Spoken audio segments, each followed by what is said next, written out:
Friends, ഞാൻ ഈ മുമ്പ് ചെയ്തൊരു വീഡിയോയിൽ ഇൻഷോട്ടിൻ്റെ ഫുൾ ഡീറ്റെയിൽ ആയിട്ട് പറഞ്ഞിരുന്നു. അതിൽ നമ്മൾ വിട്ടുപോയ ഒരു കാര്യമുണ്ട്, ട്രാൻസിഷൻ എഫക്റ്റ് ഇൻഷോട്ടിൽ എങ്ങനെ നമുക്ക് ചെയ്യാം എന്നാണ് ഈ വീഡിയോയിലൂടെ നിങ്ങൾക്ക് പരിചയപ്പെടുത്തുന്നത്. പലർക്കും അറിയാമായിരിക്കാം, എങ്കിലും നമ്മളൊരു വീഡിയോ ചെയ്തതിൽ വിട്ടുപോയ ഒരു ഭാഗം എന്ന നിലയ്ക്ക് നമ്മൾ നെക്സ്റ്റ് ചെറിയൊരു പാർട്ടായിട്ട് ചെയ്യുന്നു എന്നേ ഉള്ളൂ. ഓക്കെ, അപ്പം അതിനുവേണ്ടി ഞാൻ ഒരു 2-3 ഫോട്ടോസ് ഒരു വീഡിയോൻ്റെ പാർട്ടാക്കി ആഡ് ചെയ്യുന്നു. ട്രാൻസിഷൻ എന്ന് വെച്ചാൽ നമ്മൾ ഒരു 2 ഫോട്ടോസോ അല്ലെങ്കിൽ 3 ഫോട്ടോസോ ആണ് വീഡിയോ ആക്കി ജോയിൻ ചെയ്യുന്നതെങ്കിൽ ഒരു ഫോട്ടോ കഴിഞ്ഞ് എന്ത് എഫക്റ്റിൽ നെക്സ്റ്റ് ഫോട്ടോയിലേക്ക് വരണം, ആ എഫക്റ്റിനെയാണ് ട്രാൻസിഷൻ എന്ന് പറയുന്നത്. ആ മാറുന്ന രീതി, അതിനെയാണ് ട്രാൻസിഷൻ എന്ന് പറയുന്നത്. അപ്പം അത് ഏതൊക്കെയാണ് നമുക്ക് ഇൻഷോട്ടിൽ ബേസിക്കായിട്ട് കിട്ടുക, ഇൻഷോട്ട് പ്രോയിൽ കിട്ടുക എന്നുള്ളത് നമുക്കൊന്ന് നോക്കാം.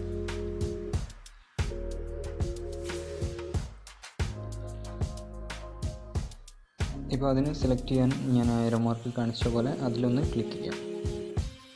താഴെയുള്ള ആ ഒരു സൈഡ് ഐക്കണിലാണ് ക്ലിക്ക് ചെയ്യേണ്ടത്. അതിൽ ക്ലിക്ക് ചെയ്ത് കഴിഞ്ഞാൽ നമുക്ക് ഇതുപോലൊരു സ്ക്രീനിലേക്കാണ് വരിക. അതിൽ നിന്ന് നമുക്ക് ബേസിക്, സൂപ്പർ, ഗ്ലിച്ച് എഫക്റ്റായിട്ട് കാണാം. ബേസിക് ആയിട്ടുള്ള എഫക്റ്റ് നമുക്ക് ഇൻഷോട്ടിൽ നോർമൽ ആയിട്ട് നമുക്ക് കിട്ടും. സൂപ്പർ ആൻഡ് ഗ്ലിച്ച് എഫക്റ്റ് നമുക്ക് ഇൻഷോട്ട് പ്രോയിൽ മാത്രമേ കിട്ടുള്ളൂ. അപ്പോൾ ബേസിക് ആയിട്ടുള്ള എഫക്റ്റ് നിങ്ങളൊന്ന് നോക്കുക.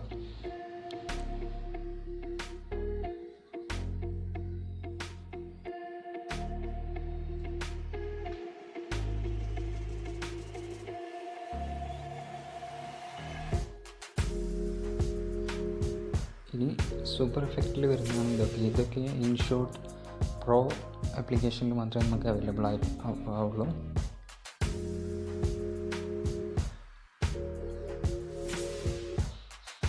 ഒരുപാട് എഫക്ട്സ് ഉണ്ട്.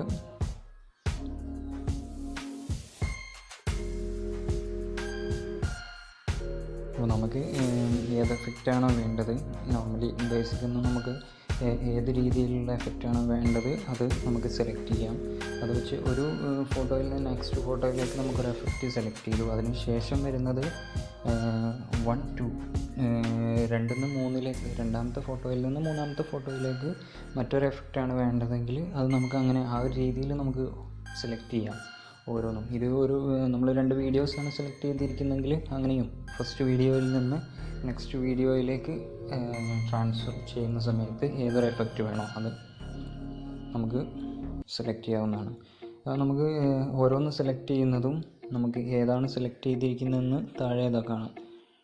റൗണ്ട് എഫക്റ്റാണ് ഇപ്പോൾ കാണിച്ചിരിക്കുന്നത്. ഫസ്റ്റത്തത് താഴേക്ക് ഫ്ലിപ്പായി പോകുന്ന രീതിയിൽ, നെക്സ്റ്റ് വരുന്നത് റൗണ്ട് എഫക്റ്റാണ്. അതുപോലെ ഓരോന്നും നോർമൽ ഇതിലുള്ള എഫക്റ്റാണ് ഇപ്പം കാണിച്ചിരിക്കുന്നത്.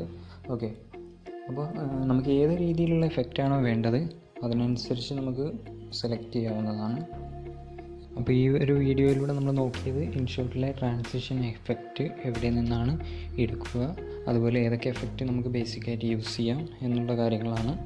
ഏതായാലും എല്ലാവരും സപ്പോർട്ട് ചെയ്യുക. അടുത്ത വീഡിയോയുമായി കാണാം.